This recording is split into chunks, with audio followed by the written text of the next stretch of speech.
আজ আমাকে কথা বলতেই হবে ইনশাআল্লাহ, কারণ আগামীতে আবার আপনাদের সাথে দেখা হবে কিনা আমি জানি না। কথা বলতেই হবে। আমি দেখতে পাচ্ছি বাংলাদেশের ভাগ্য আকাশে উত্তর গগনে কালো মেঘ জমা হয়েছে, ঝড়ের পূর্বাভাস লক্ষ্য করছি। যদি মোকাবেলা করতে না পারেন সক্ষম ভাবে, এমন অন্ধকার গাঢ় কালো অমাবস্যার রাত আসতে পারে যার সুবে সাদেক হওয়া অসম্ভব।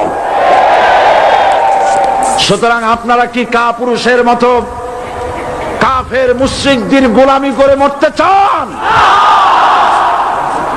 বিড়ালের মতো 500 বছর বেঁচে থাকার কোনো লাভ নাই। সিংহের মতো 1 ঘন্টা বাঁচতে চাই। আমার এই বক্তব্য সারা দুনিয়া শুনেছে। আমরা এই কোরআনের রাজনীতি করি, এই কোরআন নিয়ে বাঁচতে চাই, এই কোরআন নিয়ে মরতে চাই। এই কোরআন থেকে আমাদেরকে বিচ্ছিন্ন করতে চায় কাফের বেঈমান মুশরিকেরা। ও আমার জাতি, কোরআন থেকে যারা বিচ্ছিন্ন করতে চায়, তোমরা কি তাদের বিরুদ্ধে জিহাদের জন্য প্রস্তুত থাকবে?